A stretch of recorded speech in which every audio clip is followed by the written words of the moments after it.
Hey, you all, and good morning. Carpetbagger here, coming to you live from the West. More specifically, we are in San Francisco, California. Another day in San Francisco. I was actually supposed to be leaving San Francisco this evening, but now it turns out that likely will not be occurring. Now, a couple years ago, I did a cross-country trip, and I had a significant amount of car problems. Now, it seems that today we have had our first taste of train problems. Train problems are occurring. Now, as a recap, my plan was to go from Chicago to here on the California Zephyr train, go from here to Seattle on the Coastal Starlight train, and then go back to Chicago on a train known as the Empire Builder. But I got a email this morning letting me know that my train tonight is canceled. A train cancellation. I actually said yesterday that I wish I could spend more time in San Francisco. I guess my dream came true. So you got a note that the Coastal Starlight was canceled. My trip was canceled. It said the reason was because of fire.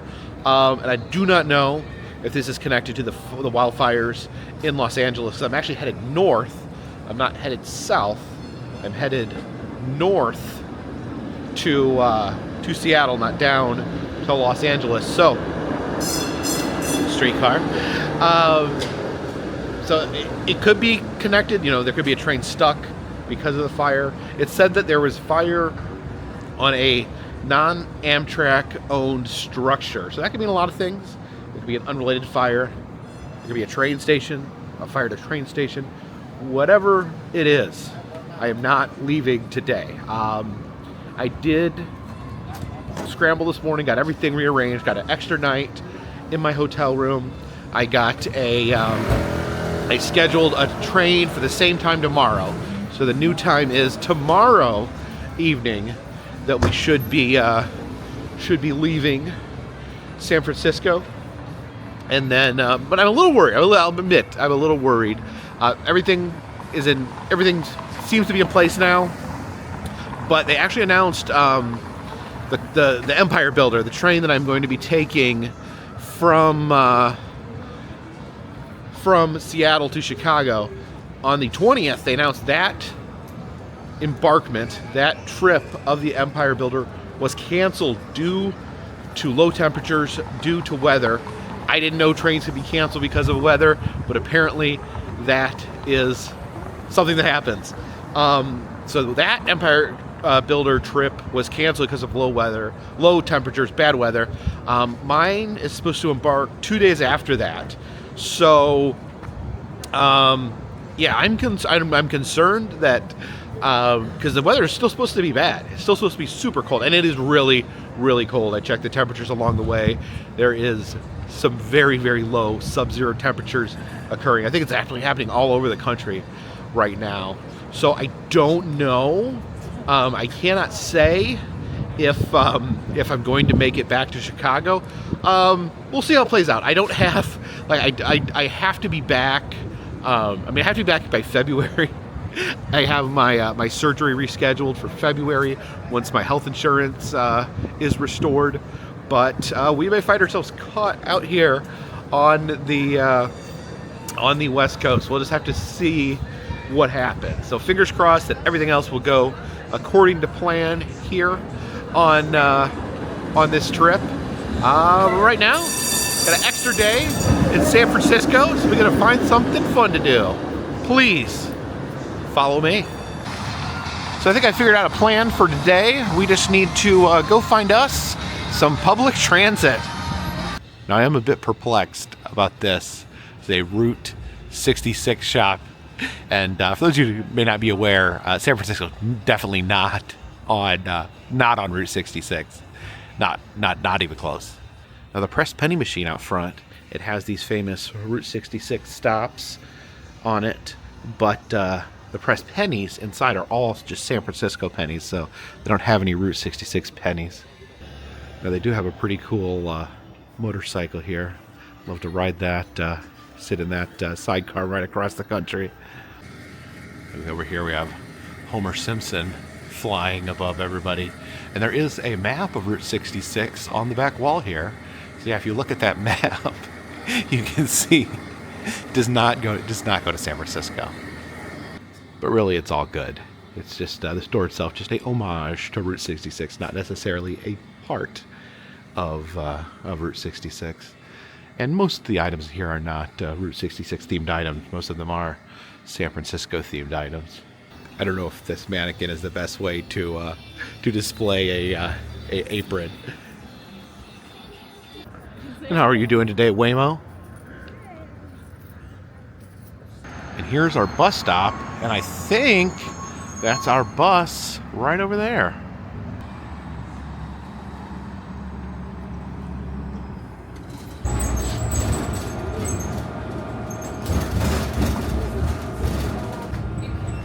Golden Bridge. I stop for the Golden Bridge.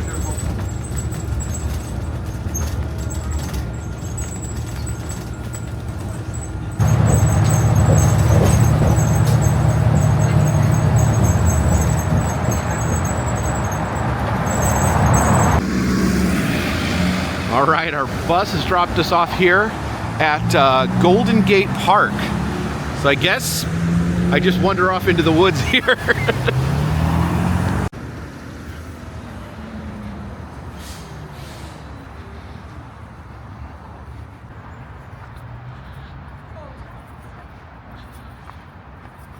Well, this is pretty nice. Some pristine forest in the middle of the city. Yeah, this is gorgeous.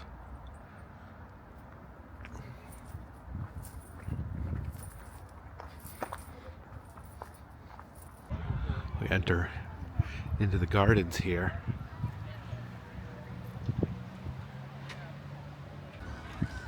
Oh, look at these interesting sphinxes here.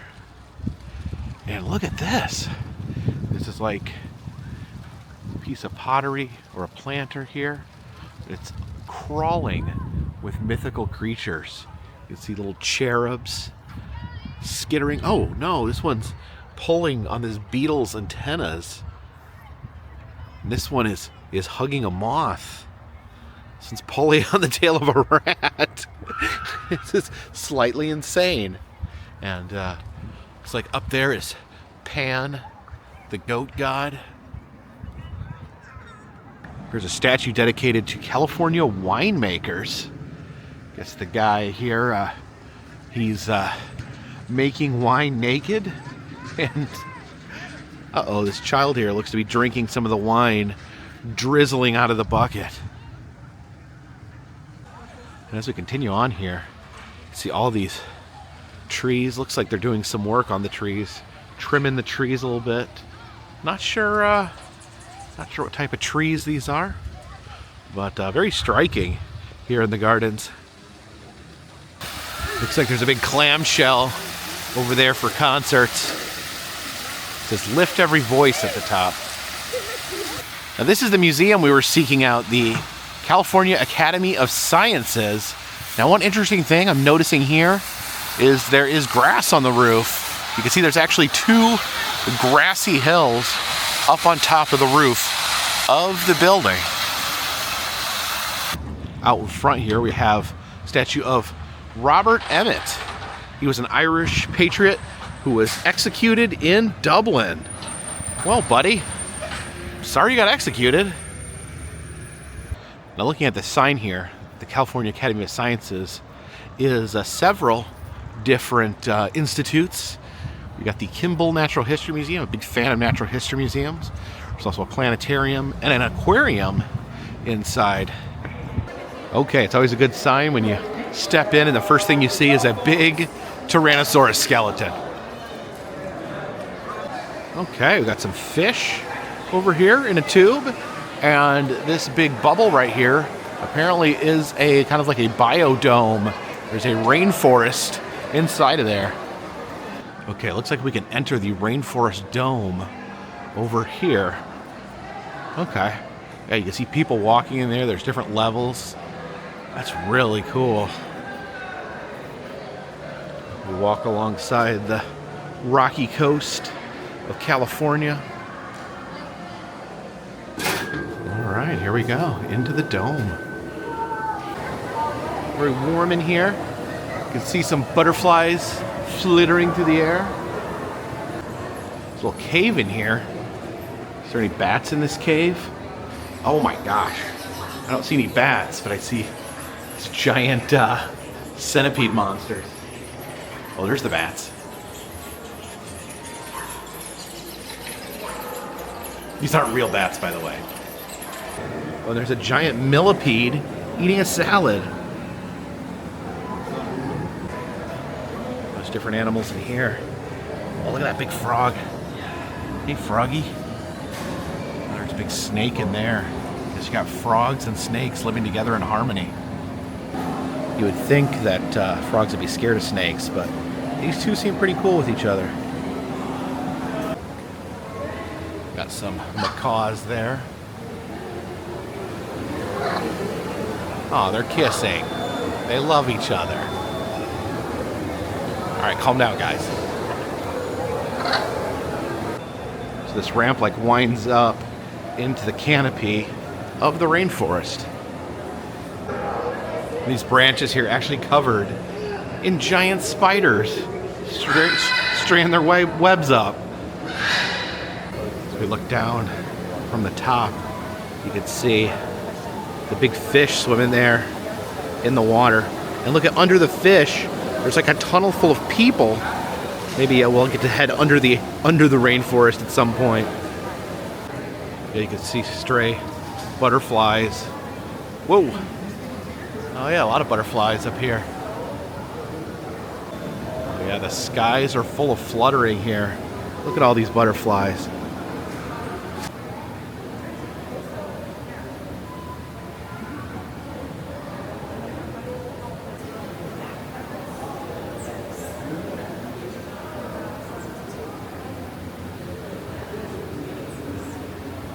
There's Atlas beetles in here. I mean, look at that. He's as big as an orange.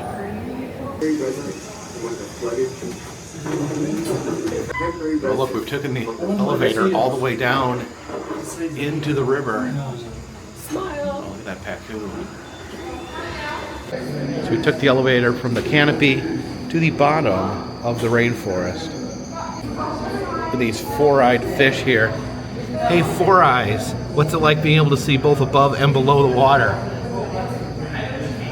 See the electric eel over here ready to zap somebody. And here's the tunnel. This is what we're able to see people under the river in the rainforest. We're able to look down here from the canopy, and you can see the canopy up here through the water.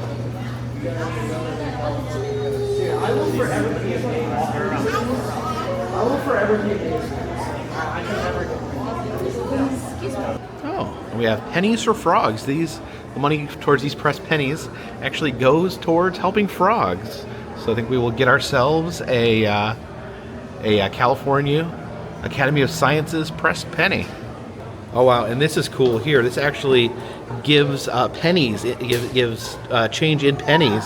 So you insert $1 and receive 4 quarters and 2 pennies. Wait a minute. You insert $1 and then you get back 4 quarters and 2 pennies. So you're up 2 pennies. You've just produced money from nothing.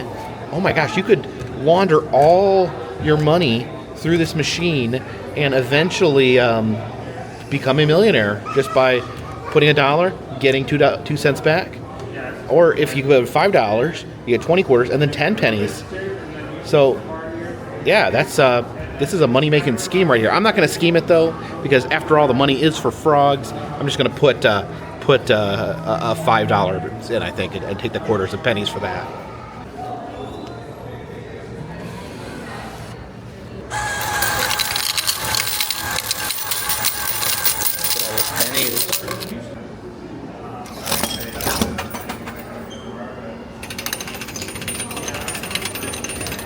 I got the butterfly because we saw some butterflies. And I got the frog because the money's going to frogs. And we checked out the rainforest. Now we're moving on to the state of California. The other day we saw the sea lions playing on Pier 39. Here we can see what's inside their heads. So check out the octopuses out. Always blessed to be able to see an octopus. Hey there. The octopus has decided to come relax in his little hidey hole here. Oh look, the octopus is back out and playing. Hey there. Oh, it's a big octopus. Oh, the octopus has left his hidey hole. Wow. Look at that. Look at the size. Look how big it is and how it was just hiding in a little tiny crevasse. Oh, there it goes.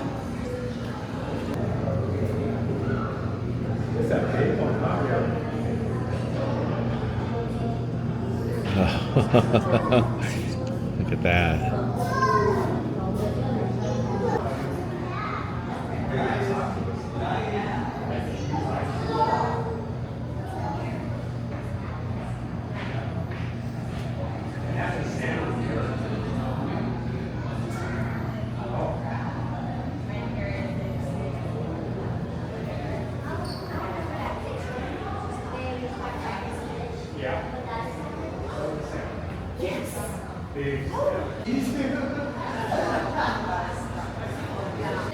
Here are sand dollars.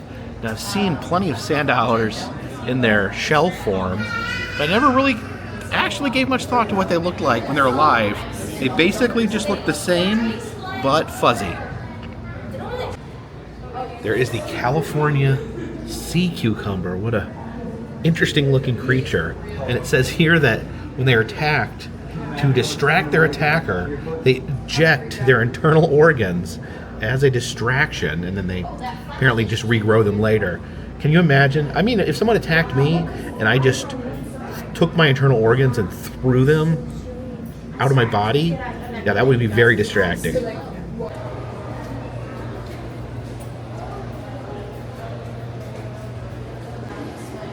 it looks like it's time to brave the Venom Room. Very intimidating. That yellow fish there is a canary fangleberry. It is a venomous fish. If it bites you, the bite can cause problems with your body. This little guy here is a boxfish. Now he is not venomous, but he is poisonous, meaning if he bites you, you're fine. But because he's poisonous, if you bite him, you're not going to be fine, because that's the difference. Venomous is when they bite you. Poisonous is when you bite them. There's some venomous leeches there, and a venomous jellyfish. That's a two-spot turkeyfish. He's venomous. It says experience a cobra's defense. So I guess we look in the cobra's mouth here. We can see the, looks like the cobra fighting. Oh! He got us. There's a taxidermy platypus. Now these are a venomous animal, which makes them even stranger. Already one of the strangest animals to exist on planet Earth, but they also have random venom. They have venom in their back feet, a little hook in their back feet that they can stick you with. Look at that delicious California salmon right there. Oh, he heard me talking. He's trying to get away from me. Oh, this reminds me of that Twilighty show about that zone. Here we can play with bioluminescence. Oh, there we go.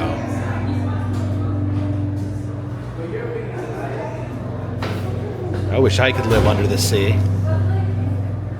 These are flashlight fish.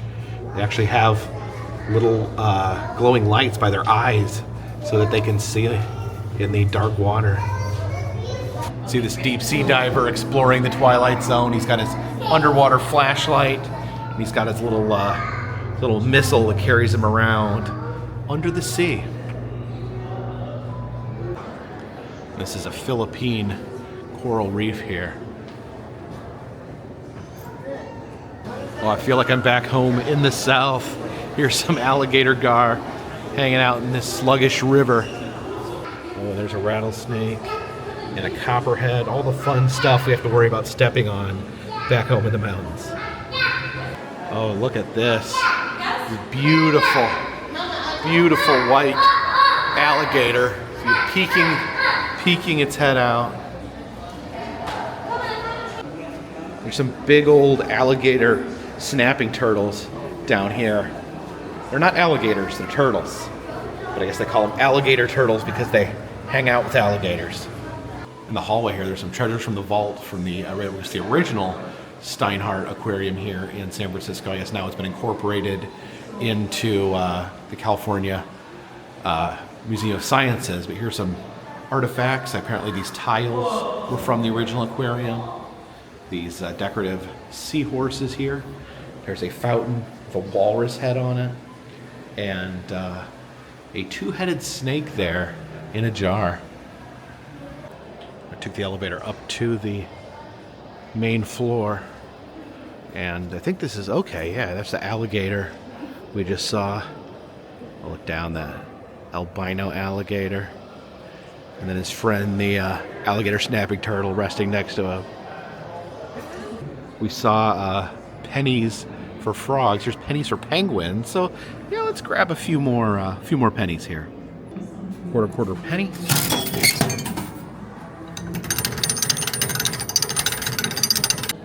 Yes, we are still living that pressed penny life. There's a book about a penguin that lived here at the Academy of Sciences, and apparently he suffered from baldness. He was losing his feathers. His name was Pierre, and so they designed a little wetsuit there to keep him warm. That's the actual wetsuit that the little penguin wore. Aww, little Pierre. And here is a Lego replica of the building that we are in. As you can see, there's like grass and flowers here planted on the roof. There's like this interesting little like dome. I think, you know what? I think we should head up there and check out the roof. Okay, this over here is the way to the living roof. 4th floor. And here we are on the roof of the California Academy of Sciences. And look at this. Yeah, they're basically on the roof. It's like these rolling hills. I'm guessing this right here, under this like hill, is the rainforest area that we walked through earlier. But yeah, great idea. That way you have a building, but you know, normally when you build a building, you have to get rid of the ground. But here you can just take the ground and put it on top of the building, and then you have a building and ground. You'll look out onto Golden Gate Park there. So over on this side of the museum is the big orb that has the rainforest in it.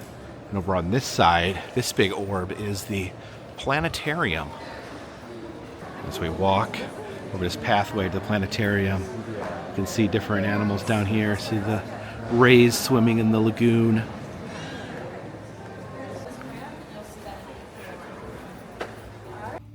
Oh wow, look at this.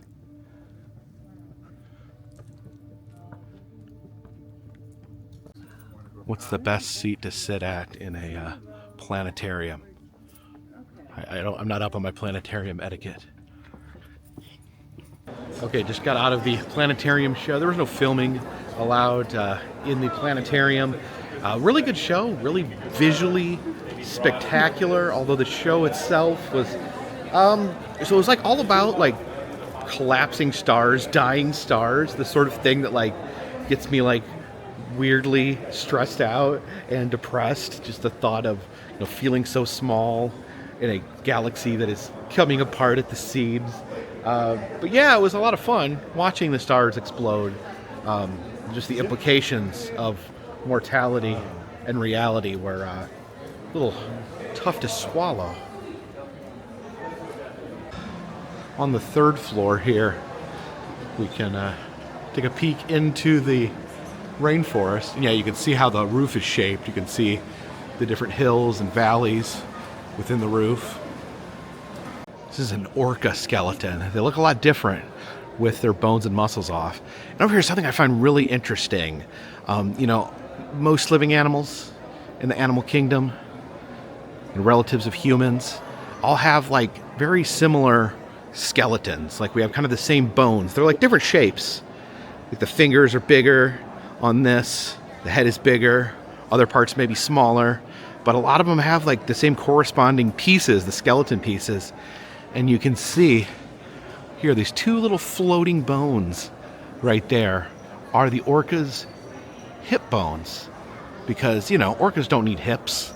They don't have to sit down. They don't have to sit down at the bottom of the ocean. But it's just like a little leftover piece from when they were land animals. Those two little bones right there. I really find that kind of fascinating and beautiful. It's the Naturalist Center where we can take a look at pieces of animals up close. Oh, I think you can pet the wolf there. Oh, there's a moose antler we can gently touch.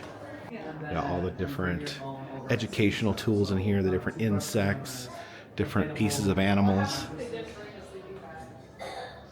Our mountain lion kitten. There's a library here amongst the books. You can see different specimens. There's a chunk of baleen. Oh, whose skull is this? So, okay, that's a walrus skull. That is interesting. Here we have a replica of a dodo. So cool. I'd love if they clone the dodo. I think we need to have dodos around. Here's the Human Odyssey. It says the story of evolution began in Africa 7 million years ago. Head into the Tusher African Center. Start out here with gorilla. Talks about how humans are primates, much like gorillas. Oh look, it's Lucy, one of the early human ancestors. Some early human skulls. And it says, meet our direct ancestor. Oh, look at that super spooky skull back there. Turn the knob to see more. So we see the super spooky skull. We turn the knob and... oh, there we go. It becomes man. Not only is Lucy here, we also have Salam. Remember seeing Salam at the Field Museum as well. Considered one of the oldest children skeletons ever found. And you see Salam here picking some berries. So this is kind of like the natural history section. We have the more traditional displays with the taxidermy tableaus. What are those lions looking at? And the ongoing battle between the vicious and the adorable. Some zebras over here. You hear the birds with sound effects. Oh, look over here.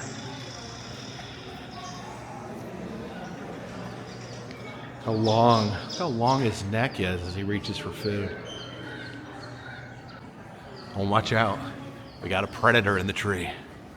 And over here at the end of the African Hall, we have some non-taxidermied animals. There's some live penguins in here. Oh yeah. Hey, little penguin. And we heard about the story of the penguin that lost his feathers and had to wear a little vest to keep warm. I guess he lived over here. Oh man, he's really attacking. He's really attacking that seaweed there.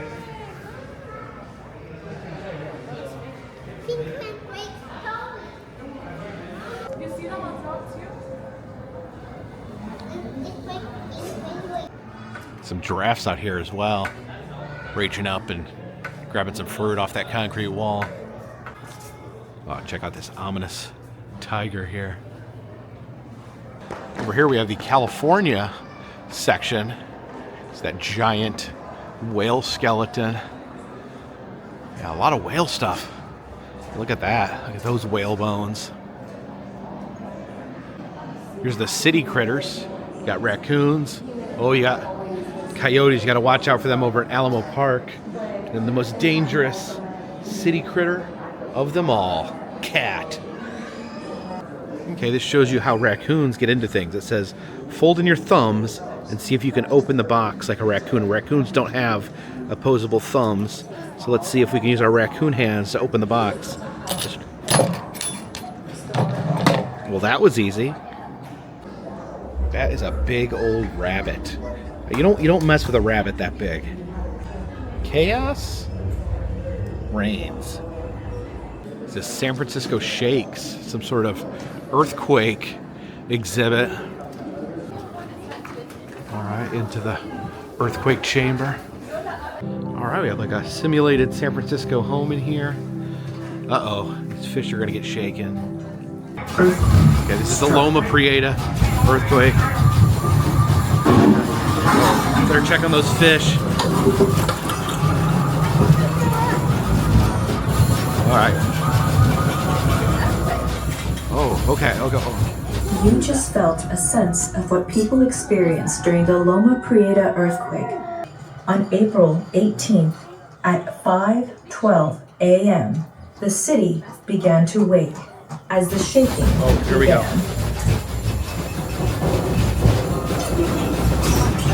Oh my gosh.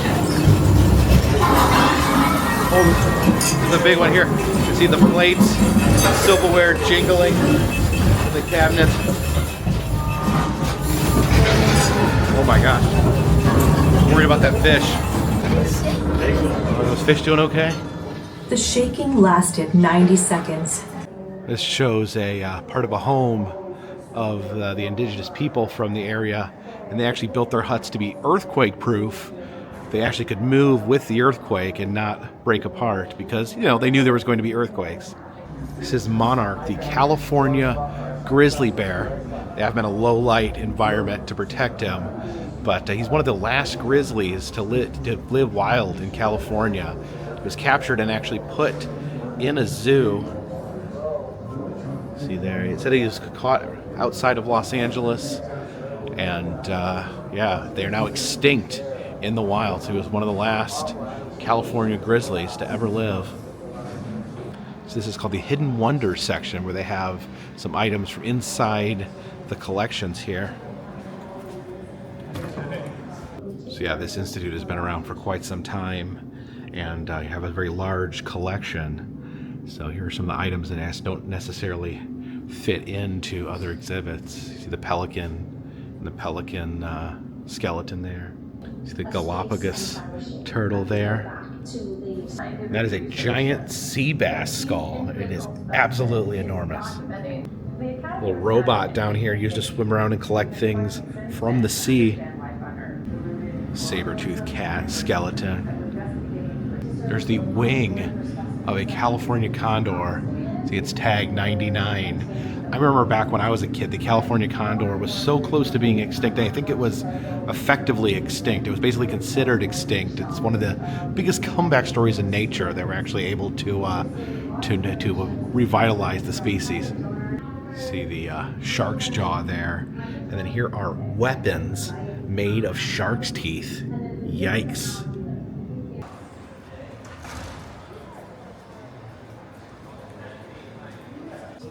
As we exit through the gift shop, you can see a bunch of Claude merch. Apparently Claude is the name of the albino alligator that we saw earlier today. A little plushy Claude. There's a little Claude magnet. And even have some Claude shirts here. So a really great academy they have out here. Kind of a mixture between an aquarium, a museum, and a planetarium. Go for another little walk in the park.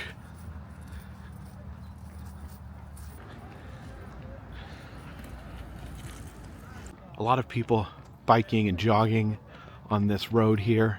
But look at this statue. What is happening here? There is a dog man who is holding the hand of, I guess, his rabbit wife. Oh my goodness.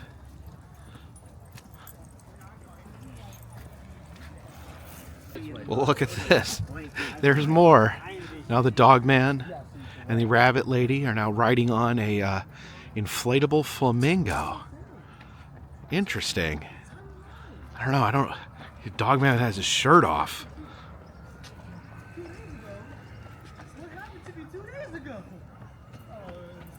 And now they're riding on a whale, and they are completely naked. Well, at least they have their clothes back on. Looks like they are preparing some dinner. There's also some giant children's blocks here, spelling L-O-V-F. And there's a statue of an old-timey baseball player. Let's hope he keeps his clothes on.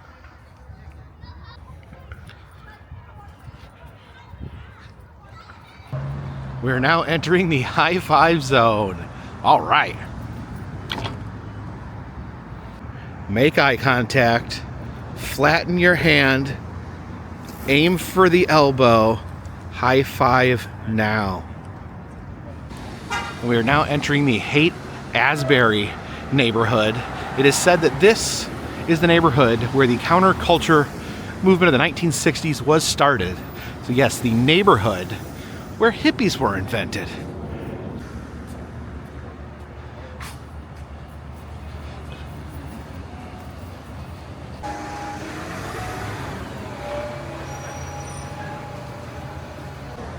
So a lot of clothing shops around here. Get your Haight-Ashbury merch. I can definitely smell the incense wafting. Oh, it says no photo, so we can't go in there.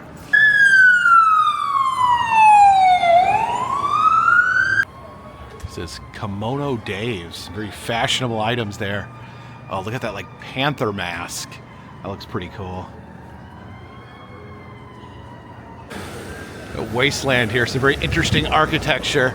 And if you look up there at the top of the building, there's like a little mural of a fetus.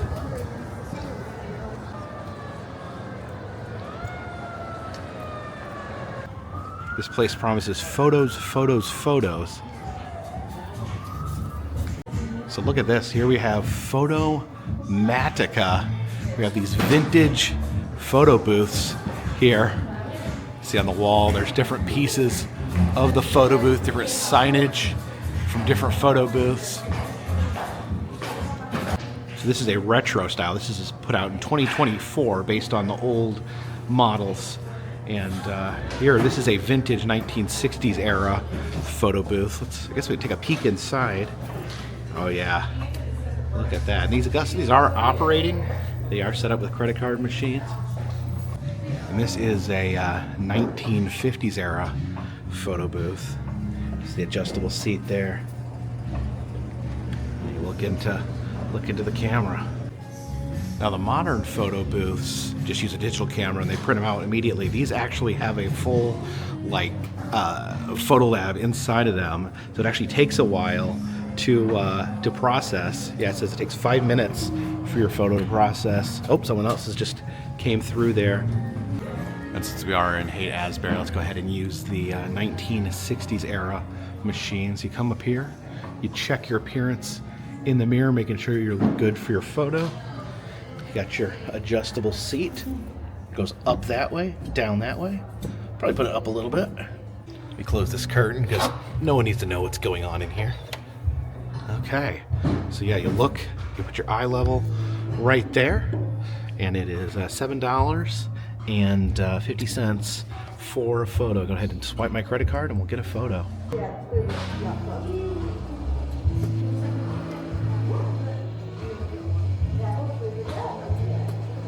You gotta think of 4 different faces. Oh, now my sad face.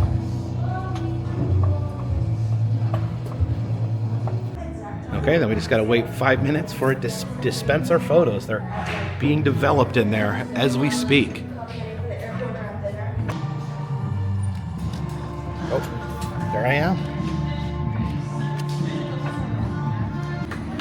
Okay, you can see it's actually still wet. Yeah, but look at that. Look at the quality on that. You can definitely just tell the difference between like a digital picture that's been printed out and one of these that's actual film. Just the richness of it. Me making stupid faces.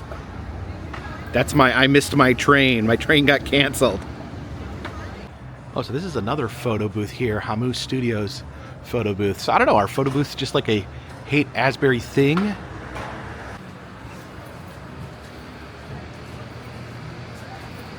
Oh wow, here at Held Over.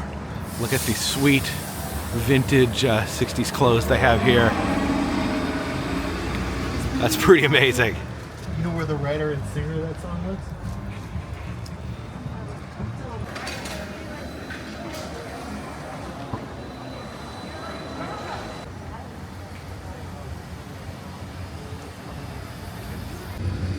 This insane see-through dog here.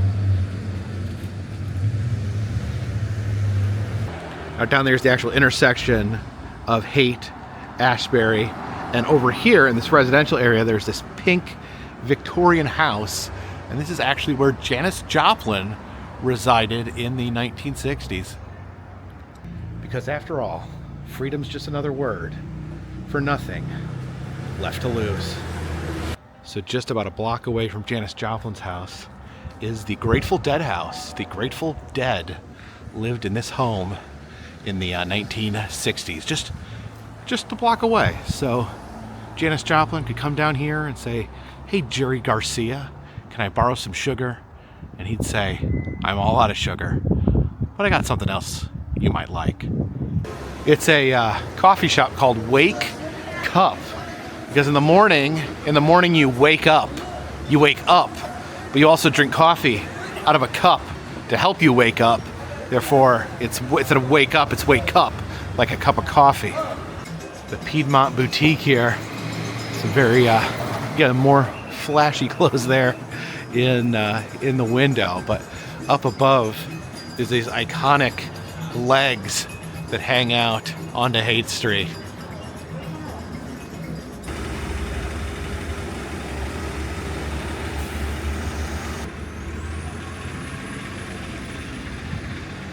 So I had a lot of recommendations in the comments about coming out here to Haight-Ashbury, the founding neighborhood of the counterculture movement, the founding neighborhood of the hippie movement. And I was interested in the history here, interested in coming out. Although I just wasn't sure like what there was to do here. As far as I know, there's not like a Haight-Ashbury museum or any roadside attractions out here. But from what I can tell, there's a lot of vintage clothing shops, which I can't wear vintage clothing because of my modern size.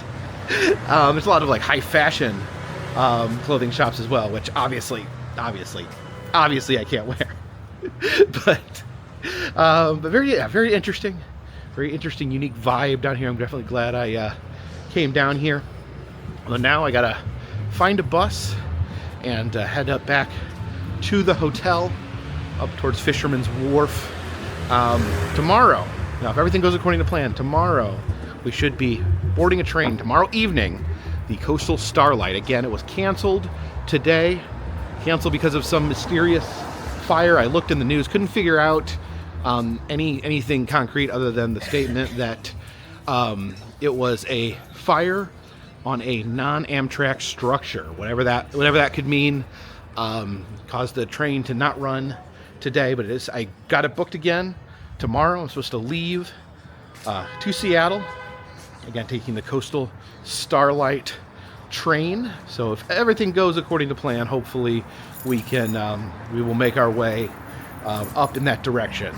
Now the Empire Builder is the other train that I'm taking out back to Chicago.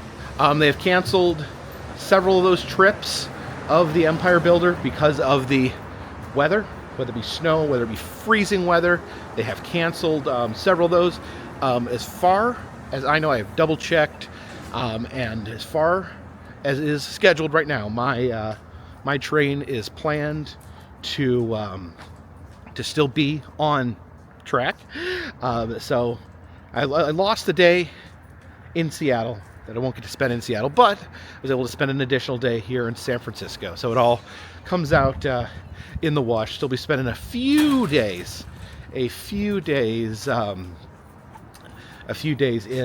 Seattle, at least 2 or 3 days, and then from there we'll board the Empire Builder as long as everything is still on track, and be headed back to Chicago. So keep your fingers crossed for me. Let's hope that everything runs smoothly. Let's hope that the trains run on time and I get to where I'm going.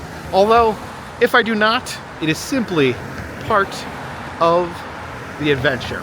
So thank you guys for coming along with me. Thank you for joining me here in San Francisco. We still got another full day in San Francisco tomorrow before we leave. I think the bus doesn't leave until like 8 or 9 to back to Emeryville. So got plenty of time to spend in San Francisco tomorrow. I think I'm going to do Alcatraz and maybe a few other things as well. But so stay tuned for that. If you do like these videos, consider subscribing. I travel around the country. I film roadside attractions, amusement parks, museums, haunted houses, and other fun random stuff. If you'd like to help support the channel, consider contributing to Patreon. $3 or more gets you a postcard once a month from me to you.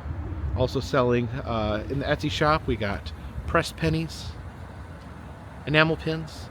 Enamel pins are all restocked. If you've been looking to buy an enamel pin, they should be ready now.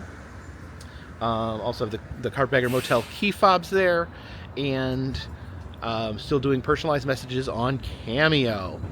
Now, if you're interested in any of those things, check the description of this video, and all those things help keep this bus on the road, this boat in the water, and this dirigible in the air. I think that might have been my bus. Until next time, my friends, this one's in the bag.